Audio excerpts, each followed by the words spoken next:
sounds with intense reality, breaking down all the stuff on our new album, Road Trip.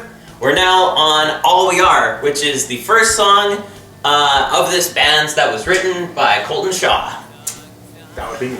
That is Colton Shaw right there. So you would probably be hard-pressed to find somebody who can't relate to this in some way, shape, or form. I left this very much open to interpretation, but very much also inspired by, you know, real life events and whatnot. Life happens and whatnot, things we don't really appreciate in life sometimes and whatnot, and certain choices that people make. It happens a little too often, and you know, this may sound tacky, this may sound cliche, but I think of it as authentic. Take it or leave it, you know. But I basically was in my basement after a very, very, very interesting breakup with a girlfriend at the time, and yeah, so I'm like, all right, well, this sucks. There were certain things that I didn't really appreciate, and I ended up in my basement and I wrote, I don't know how many pages of stuff, but I boiled it down to a 3-minute kind of thing here, and I brought it to Michael and kind of just put it together, and it's pretty much what you got now. And I so far have been pretty proud of it. I like how it's come together. It came together pretty damn well in the studio.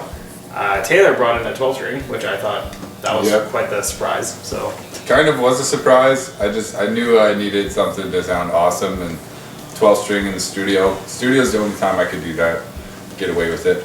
Yeah, like you said, like you came to me with like pretty much a whole song's worth of lyrics, and the only challenge was just like, okay, where does the verse cut off and chorus begin, like that kind of thing, right? Like there were basically no gaps in what you brought forward to me. I do remember that like over time we did play around and edit and kind of trim this one down a little bit. I think the original iteration of it was closer to like 4.5 or 5 minutes long. It was, the original version of it was quite long. I think it's because we repeated the bridge twice in it, and so like yeah, the original time that we played it, it was actually quite long, and I think at some point it must have snapped for us that we would still be okay, we wouldn't lose too much by cutting it.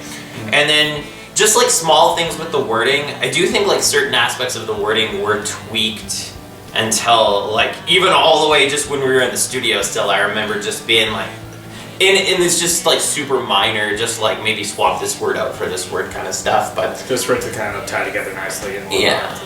No, that totally makes sense. Yeah, but it was a totally different thing because it all came from Colton. So then it was a matter of like us putting together Colton's vision, which is kind of the inverse of like how it had worked for like a lot of the rest of the songs. And it was so interesting being like, okay, how, like what chord progression do you like, right? And like what vocal melody do you like? And there was a time where you pushed for a different vocal melody because you didn't think the original one was quite up to snuff, so you actually pushed me for like a different vocal melody at one point too. Yep. So I think we all kind of like worked together to like realize Colton's vision on this one, and also kind of like pushed each other along the way. Yeah, this one, there was so much that went into this one actually. It felt like this is the one that like, although it was like mostly written when we started working on it, we worked and worked and worked on it. I do feel. This one I had to find ways to make it sound like dynamic throughout all of it, because like just using one guitar tone throughout all of it wasn't good enough, because the different sections need to just stand out from each other. So I had to kind of dial into how to do that just by using the tones and stuff that I have at disposal. This was a cool song for that. I think we were sitting in the studio there with Jesse, and he was just like, yeah, this is tied together super well and whatnot. And I think we just got done the acoustic track. And I'm just like, it's still kind of missing something. It's still kind of missing something. Yeah.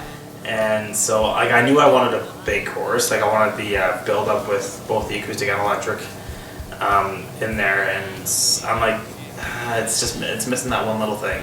And when I hear something, like usually it's something in my head where it's like, okay, like I hear something there and I want to chase it. Mm-hmm. Like I want to see what that is. So that's where I'm just like, Taylor, grab your guitar.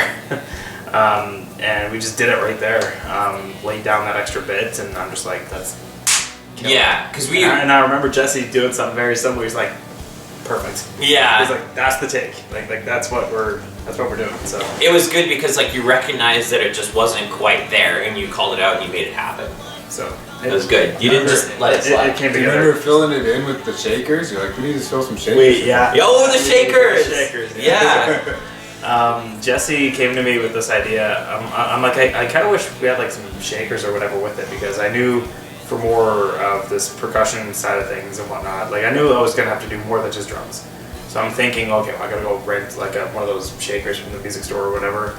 He's like, just grab like, I think we took a page out of Steven Tyler's book, where in Aerosmith, I think was one of their songs, I forget which one, where they were using a sugar packet for a shaker, and they just turned up the mic and they just used a sugar packet. And I'm like, okay, well, let's do that, but with like coffee grinds.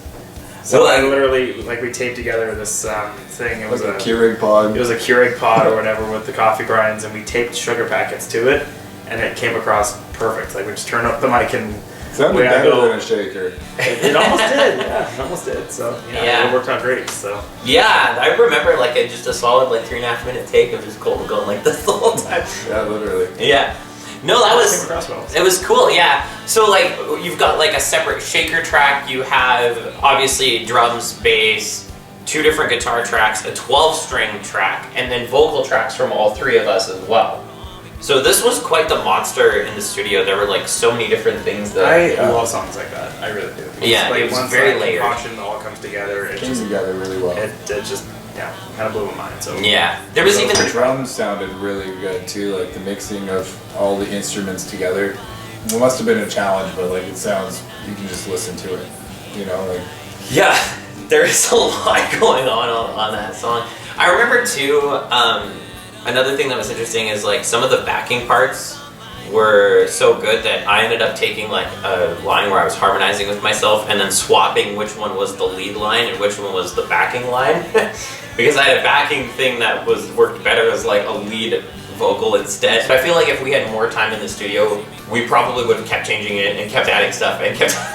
We probably needed a cutoff point. I mean, I was like, we're good. still here. Like, I don't know, you guys wanted more, but I think we got what we wanted out of it. I think so too. I think we got what we wanted and more. And I think this one is definitely one of the most layered and most filled out songs that we've done. it's from the heart. It's 100% coming from the soul. And again, like, you know, you would be hard pressed to find somebody who can't take this and be like, oh, that reminds me of that time, or that reminds me of this time, or whatever. And that's kind of like, I was really going for that nostalgic kind of, you know, pulling the heartstrings kind of thing and whatnot. Like, sure, we have a couple songs that kind of touch on it, but like this one is like, you know, it's generally from that spot. So Yeah. it's you know, I can see it being you know, a little something for everybody. So Yeah. take it for what you will. It's there, and you know, like it or not, whatever. I'm proud we did it. And yeah, it's definitely one that has a little bit of my, I guess, first real attempt at writing like a song about myself. So Yeah. helping you guys bring it to life. You know, it's. I'm sure we'll see more of that in the future. I'm really happy we did it. I don't think it's anything that we would have made ourselves. Like, I don't see us making All We Are. I think All We Are had to come from Colton. Definitely some really cool stuff there. Definitely some pushing myself on vocals and trying to make like the best vocal harmonies and vocal melodies and stuff like that. So that's something I think for me that is kind of a takeaway. And then that little tiny guitar part at the very end of the song.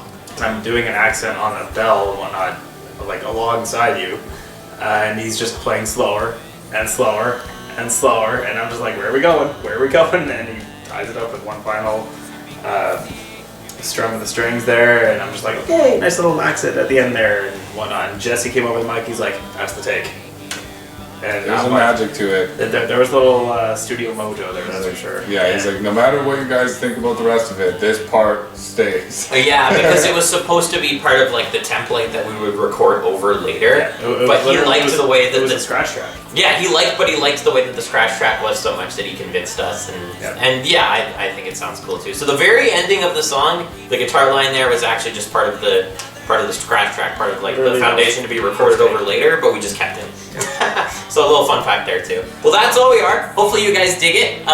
If you want to see more of these videos, and make sure you catch the last 2 of them on our channel over the next couple weeks, you can throw us a subscribe on there. You can follow us on all the other socials and stuff like that. Maybe check us out at a gig and we'll play this one live for you as well. Check out the other videos in this playlist, and we'll see you next week for Roadblock.